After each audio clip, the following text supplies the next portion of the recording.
Hello friends आज हम इस वीडियो में जो है पाकिस्तान एयरफोर्स, पाकिस्तान आर्मी और पाकिस्तान नेवी, इनका जो सिलेक्शन प्रोसेस होता है उसको स्टडी करेंगे। What is the selection process of पाक नेवी, पाक एयरफोर्स एंड पाक आर्मी। तो हम पाक आर्मी, पाक नेवी और पाक एयरफोर्स, पाकिस्तान एयरफोर्स, इनका हम आज दोस्तों क्या करेंगे, सिलेक्शन प्रोसेस देखेंगे कि सिलेक्शन प्रोसेस क्या होता है, किस तरह जो कैंडिडेट्स होते हैं उनकी सिलेक्शन होती है, वो किस तरह सेलेक्ट होते हैं और उनका क्या प्रोसीजर होता है। तो आज हम दोस्तों सिलेक्शन प्रोसेस को समझेंगे कि क्या क्या इसमें स्टेजेस आती हैं। पाकिस्तान आर्मी के लिए, नेवी के लिए या एयरफोर्स के लिए आप अप्लाई करते हैं तो आपकी सिलेक्शन किस तरह होती है, किन स्टेप से आपसे गुजरना पड़ता है, कौन से टेस्ट देने पड़ते हैं, तो आपका जो होता है वो सिलेक्शन होती है। तो दोस्तों अगर मैं पहले बात करूं पाकिस्तान आर्मी की, तो वो अगर आप सिलेक्शन आपकी हो जाती है फॉर इंस्टेंस, तो फिर आप लगेंगे सेकंड लेफ्टिनेंट। सेकंड लेफ्टिनेंट आपको रैंक दिया जाएगा। अगर आप नेवी में सेलेक्ट हो जाते हैं तो आपको मिडशिप मैन दिया जाएगा, मिडशिप मैन। और इसी तरह अगर आप एयरफोर्स का सिलेक्शन हो जाती है, आपकी एयरफोर्स के टेस्ट आप क्लियर कर लेते हैं, तो आपकी दोस्तों जो सिलेक्शन होगी तो आपको जो रैंक दिया जाएगा वो दिया जाएगा पायलट ऑफिसर। पायलट ऑफिसर का आपको रैंक दिया जाएगा। अब दोस्तों हम देखते हैं सिलेक्शन प्रोसेस क्या है पाकिस्तान की आर्मी या नेवी और एयरफोर्स का सिलेक्शन प्रोसेस। तो इनका सिलेक्शन प्रोसेस तकरीबन सेम है। सिलेक्शन करने अगर आपने सेलेक्ट होना है, आर्मी में जाना है या नेवी में जाना है या एयरफोर्स में जाना है, तो उसके लिए आपको क्या क्या करना पड़ता है, कैसे आपकी सिलेक्शन होगी, कैसे आप आपको वो चूज़ करेंगे, मुंतखब करेंगे। तो उसके लिए सबसे पहले दोस्तों क्या होगा, आपको ऑनलाइन अप्लाई करना पड़ेगा। अप्लाई ऑनलाइन, आपको गूगल पे जाके पाक आर्मी, ठीक है, ये लिखा हुआ पाक आर्मी या पाक नेवी और पाक एयरफोर्स लिखेंगे, पहली जो वेबसाइट आएगी उस पर क्लिक करेंगे आप, तो वहाँ से दोस्तों आपका जो होगा ना ऑनलाइन अप्लाई हो जाएगा। वो जो जो एलिमेंट्स मांगेंगे, जो जो कंडीशन दिखेंगे, अपना नेम, फादर नेम, आपका CNAC, आपका वो सिबलिंग्स, जो ईच एंड एवरीथिंग वो आपसे डिमांड करेंगे, जो जो रिक्वायरमेंट्स होगी आप उन रिक्वायरमेंट्स को पूरा करेंगे तो दोस्तों आपका वो ऑनलाइन हो जाएगा अप्लाई। ठीक है, तो दोस्तों सबसे पहले क्या करना है, आपने ऑनलाइन अप्लाई करना है। अगर आपने पाक आर्मी, नेवी या एयरफोर्स में सेलेक्ट होना है या उसमें जाना आपका पैशन है, तो आपको सबसे पहले ऑनलाइन अप्लाई करना पड़ेगा। तो ऑनलाइन अप्लाई करना बहुत आसान है। गूगल पे जाएंगे आप, वहाँ पे उन पर आप ये चीज़ लिखेंगे या ये लिखेंगे या ये लिखेंगे, तो वो पहली वेबसाइट आएगी, उस पर क्लिक करेंगे तो वो सारा एक पेज लेआउट आ जाएगा, एक ग्राफिक्स सा वो आ जाएगा, उस पर आप जो रिक्वायरमेंट्स होगी वो पूरी करेंगे तो आपका जो होगा ना वो अप्लाई वाला हो जाएगा। अप्लाई जो प्रोसीजर है, मैकेनिज्म, वो आपका हो जाएगा। जब आप ऑनलाइन अप्लाई कर देंगे फिर आपको वो एक स्लिप मिलेगी, आपको एक वो शीट देंगे, चालान देंगे, उस पर वो लिखा होगा कि आपको थोड़ी देर बाद वो आपको डेट शीट आ जाएगी कि आपका जो पेपर है वो इस डेट को है। तो दोस्तों एक हफ़्ते बाद तकरीबन या 2 हफ्ते बाद, मिनिमम 1 हफ़्ता लगता है, तो 1 हफ़्ते के बाद उसी वेबसाइट पे आप दोबारा जाएंगे, अपना जो CNAC नंबर होता है, CNIC नंबर, आपका शनाख्ती card number, identity card number, तो वो आप पुट करेंगे, जो आपका CNAC नंबर होगा फलाना कुछ भी जो है वो आप पुट करेंगे, तो उससे फिर आपको वो स्लिप मिल जाएगी, रोल नंबर स्लिप आपकी आ जाएगी कि आपका इस डेट को ये वाला टेस्ट है, यहाँ पे आपने आना है। तो वो दोस्तों ये हो जाएगा आपका ऑनलाइन अप्लाई। ठीक है, अच्छा अब ऑनलाइन अप्लाई हो गया, फर्स्ट स्टेप हमारा हो गया। अब सेकंड स्टेप पे जाते हैं। सेकंड स्टेप की बात करें तो फिर क्या होता है, इसके बाद जब आप ऑनलाइन अप्लाई कर देते हैं, आपका वो डेट शीट आ जाती है कि इसका आपका टेस्ट है।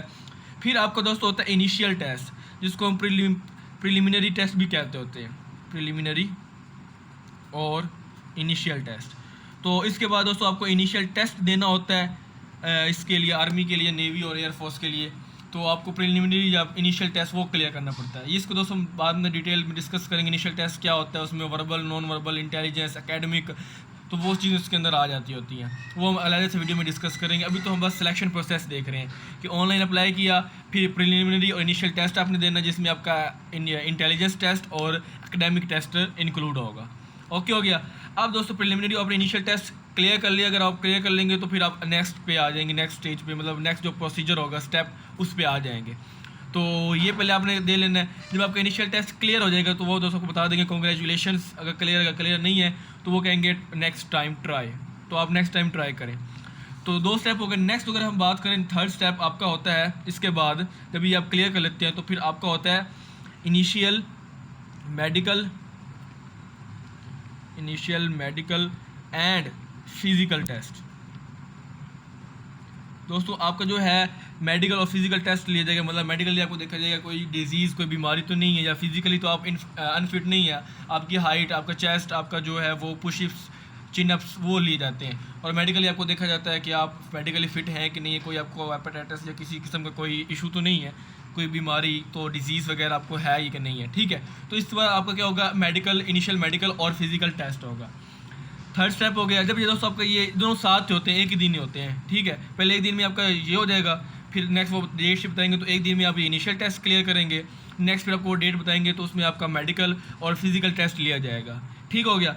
अब इसके बाद दोस्तों क्या होता है, जब आप ये दे लेंगे मेडिकल और फिजिकल टेस्ट, यहाँ से आप क्लियर कर जाएंगे, ये बात है कि क्लियर करेंगे, अगर आपका यहाँ पे फेल है तो आप आगे नहीं जा सकते, ये क्लियर करेंगे तो ही आप इधर आएंगे। ये नहीं है कि आप इसको क्लियर नहीं किया और उसके बाद ये भी आप दे, नहीं, पहले आप इसको क्लियर करेंगे। अगर आप यहाँ पे क्लियर हो गया, आपका पास है, तो फिर आप नेक्स्ट स्टेप की तरफ, नेक्स्ट प्रोसीजर या मैकेनिज्म की तरफ आप जाएंगे।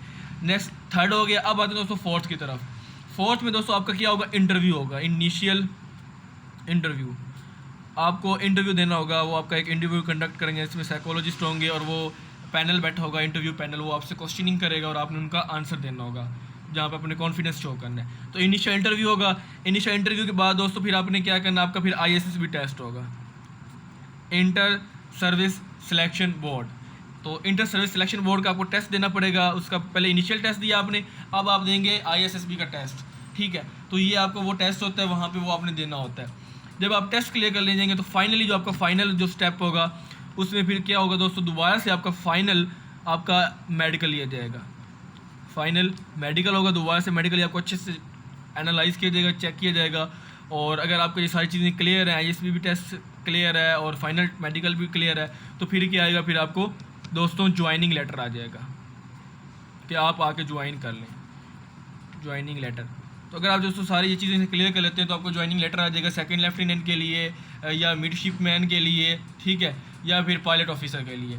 तो दोस्तों ये थे हमारे पास जो है सिलेक्शन प्रोसीजर, कि अगर आपका जो सिलेक्शन होनी है आर्मी में, नेवी में या एयरफोर्स में, तो ये इसका सेम मैकेनिज़्म है। आपको ऑनलाइन अप्लाई करना पड़ता है, फिर आपको इनिशियल टेस्ट देना पड़ता है, फिर ये मेडिकल, फिजिकल, फिर इंटरव्यू, फिर ISB, फिर उसके बाद फाइनल मेडिकल आपका होता है और फिर आपको लेटर आ जाता है कि आपकी सिलेक्शन हो गई है कि नहीं हुई। तो ये दोस्तों हमारा पास प्रोसीजर है। होप आपको समझ आ गया होगा। अगर आपको दोस्तों वीडियो अच्छी लगती है तो इसको लाइक करें, शेयर करें, हमारे चैनल को सब्सक्राइब करें ताकि इस तरह की वीडियोस आपको मिलती रहे। तो दोस्तों हम मिलते हैं नेक्स्ट वीडियो में, तब तक के लिए गुड बाय।